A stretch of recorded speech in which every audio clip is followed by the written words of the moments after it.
우리 주변을 둘러보면 참 신기한 일이 많습니다.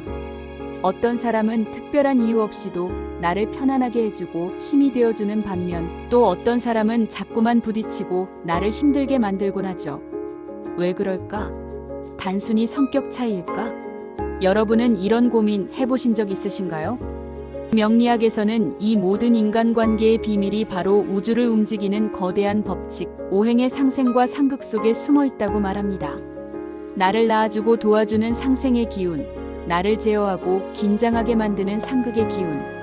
이 두 가지 힘의 원리를 이해하는 순간 복잡하게만 보였던 인간관계의 지도가 보이기 시작합니다.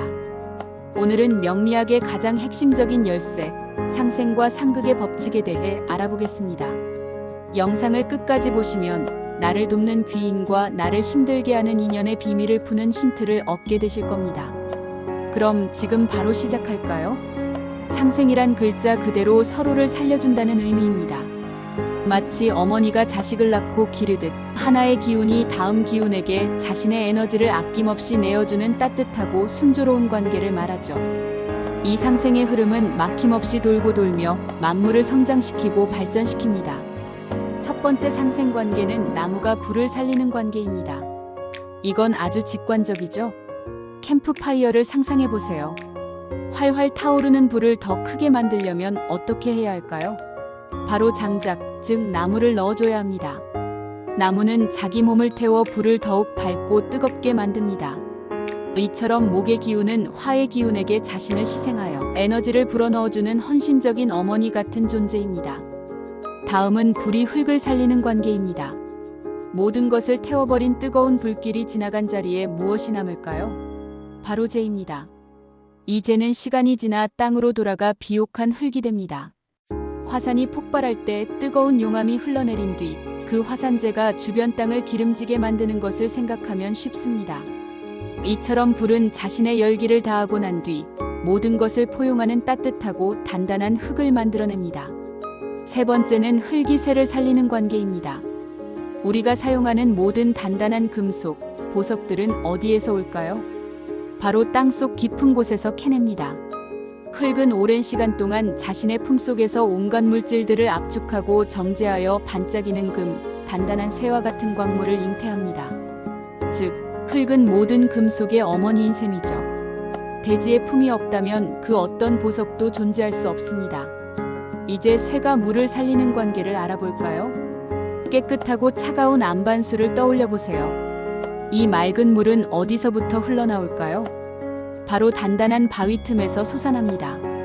또한 차가운 금속 표면에 물방울이 맺히는 현상을 생각해도 좋습니다. 이처럼 차갑고 단단한 바위나 쇠의 기운이 모여 맑고 깨끗한 물을 만들어내는 것입니다. 금의 서늘하고 응축된 기운이 물을 생성하는 원리입니다. 마지막으로 상생의 순환을 완성하는 것은 물이 나무를 살리는 관계입니다. 이건 우리에게 가장 익숙한 자연의 모습이죠. 메마른 땅의 작은 씨앗이 어떻게 하늘을 향해 뻗어가는 거대한 나무로 자랄 수 있을까요? 바로 물이 있기 때문입니다. 물은 끊임없이 나무의 뿌리를 적셔 생명력을 공급하고 나무는 그 물을 빨아들여 쑥쑥 자라납니다. 물이 없다면 세상에 어떤 나무도 살아갈 수 없겠죠. 이렇게 물은 나무를 키우고 그 나무는 불을 지피며 상생의 관계는 다시 시작됩니다. 이처럼 오행의 상생은 끝없이 돌고 돌며 우주의 생명력을 유지하는 아름다운 순환의 법칙인 것입니다. 상생이 서로를 보듬어주는 사랑이라면 상극은 목표를 위해 서로를 다듬어주는 조각칼과 같습니다. 무조건 부수고 보는 파괴가 아니라 더 나은 형태와 질서를 만들기 위한 필수적인 제어장치인 셈이죠. 그럼 우주가 사용하는 5가지 놀라운 도구들을 만나볼까요? 먼저 목이 토를 극하는 관계입니다. 여기 거대하고 평평한 땅이 있어요. 너무나 안정적이라 아무런 변화도 없을 것 같죠. 그런데 어느 날 아주 작은 새싹 하나가 고개를 쏙 내밉니다. 어떻게 그 무거운 땅을 이겼을까요? 나무는 땅과 싸우지 않습니다.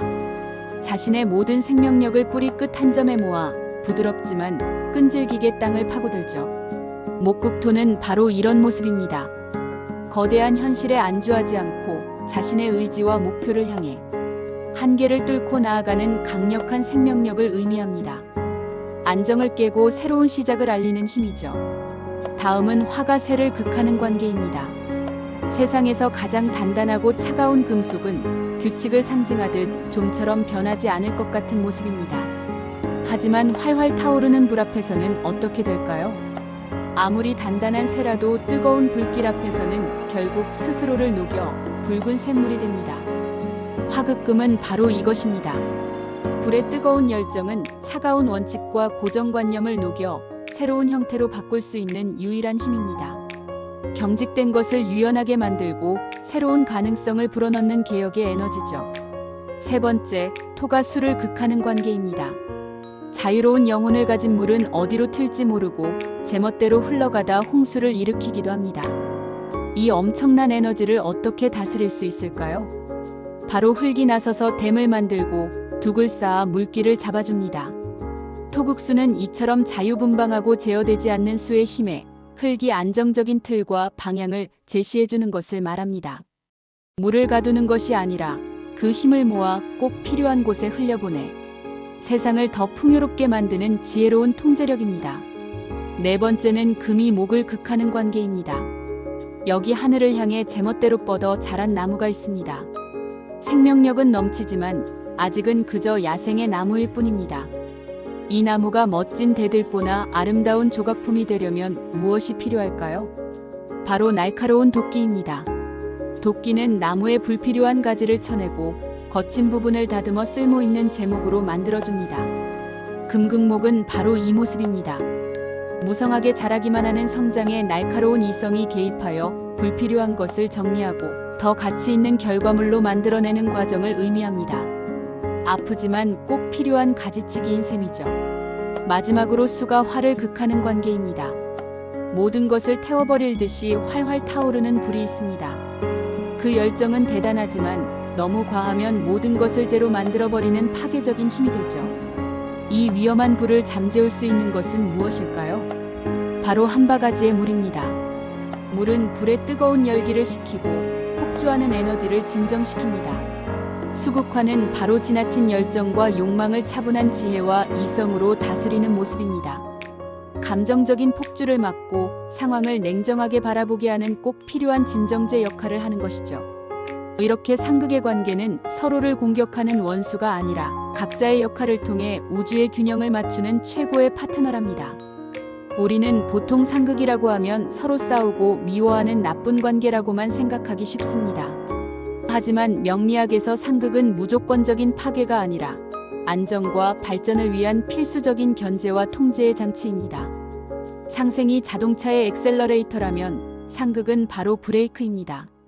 엑셀만 있고 브레이크가 없는 자동차는 결국 큰 사고를 내겠죠. 이처럼 상극은 한쪽 기운이 너무 과도해져 균형이 깨지는 것을 막아주는 건강한 긴장감입니다. 이 원리를 우리의 직장 생활에 비유해 볼까요? 하나의 회사가 잘 운영되려면 열정 넘치는 영업팀, 꼼꼼한 재무팀, 원대한 기획팀 등 다양한 부서가 서로 협력하고 때로는 견제해야 합니다. 이 아이템은 대박입니다. 당장 투자해서 사업을 시작해야 합니다. 이렇게 열정만 앞서는 직원이 있다고 상상해 보세요. 회사는 순식간에 위험에 빠질 겁니다. 이때 냉철한 재무팀이 나타나 말합니다. 잠깐만요. 시장 상황과 예산을 분석한 데이터를 보니 지금은 위험합니다. 열정은 좋지만 잠시 속도를 조절해야 합니다. 이렇게 물이 불을 끄듯 냉철한 이성과 데이터는 무모한 열정이 폭주하는 것을 막아 회사를 안정시킵니다. 답답하게 느껴질 수 있지만 꼭 필요한 과정이죠. 규정상 안 됩니다. 전례가 없습니다. 원칙만 내세우는 깐깐한 감사팀 때문에 아무것도 못할 때가 있습니다. 이 단단한 원칙과 규정을 녹여 변화를 만드는 것이 바로 뜨거운 열정입니다. 이대로는 회사가 도태됩니다. 이번만큼은 새로운 시도를 통해 원칙을 더 나은 방향으로 개선해야 합니다. 불이 쇠를 녹여 새로운 기물을 만들듯 강력한 추진력과 열정은 낡고 경직된 규칙을 유연하게 만들어 조직의 발전을 이끌어냅니다. 하늘을 나는 자동차를 만듭시다. 세상을 바꿀 겁니다. 기획팀에서 너무 이상적이고 현실성 없는 계획만 계속 내놓는다면 어떨까요? 이때 생산관리팀이 날카로운 가위처럼 나타나 말합니다. 그 계획은 현재 기술로는 불가능하고 예산도 맞지 않습니다. 이 부분은 잘라내고 현실적으로 갑시다. 도끼가 나무에 잔가지를 쳐내 멋진 조각품을 만들듯 현실적인 조건과 결과물에 대한 평가는 너무 비대해진 계획을 다듬어 실현 가능한 목표로 만들어줍니다. 이처럼 상극관계는 서로를 미워해서 공격하는 것이 아닙니다. 지나친 열정은 냉철함으로 다스리고 불필요한 계획은 현실성으로 잘라내며 경직된 원칙은 열정으로 녹여내는 과정입니다. 나를 힘들게 하는 직장 상사나 동료가 있나요? 어쩌면 그 사람은 나에게 브레이크를 걸어 균형을 맞춰주는 상극의 관계일지도 모릅니다. 그 통제와 긴장감이 나를 넘어지지 않고 더 단단하게 성장시키는 원동력이 될 수 있는 것이죠. 이것이 바로 상극 속에 숨겨진 안정과 발전의 비밀입니다. 우리는 지금까지 서로를 돕는 상생과 서로를 제어하는 상극에 대해 알아보았습니다. 이 둘은 마치 동전의 양면처럼 따로 떼어놓고 생각할 수 없는 완벽한 한 쌍입니다. 명리학의 핵심은 바로 이 상생과 상극의 조화와 균형에 있습니다. 우리의 사주팔자 8글자는 오행의 기운들이 모여있는 작은 우주와 같습니다. 이 안에서 상생과 상극은 다음과 같이 작용하며 우리의 성격과 운의 흐름을 만들어냅니다. 내 사주의 상생이 잘 이루어져 있다면 이는 인복이나 타고난 재능과 같습니다. 주변 사람들의 도움을 자연스럽게 받거나 특정 분야의 일을 큰 어려움 없이 해내는 경향이 있죠. 에너지가 막힘없이 부드럽게 흘러 인생의 내리막길을 만나도 비교적 순탄하게 내려오는 것과 같습니다. 반면 상극이 강하게 작용한다면 이는 내 삶의 책임감, 과제, 스트레스를 의미합니다. 나를 통제하고 단련시키는 힘이죠. 이는 때로 갈등이나 어려움으로 나타나지만 동시에 역경을 극복하고 무언가를 성취해내는 강력한 원동력이 됩니다. 가파른 오르막길을 힘들게 올라가며 근육을 키우는 것과 같죠. 그렇다면 상생만 가득한 사주는 좋고 상극만 가득한 사주는 나쁠까요?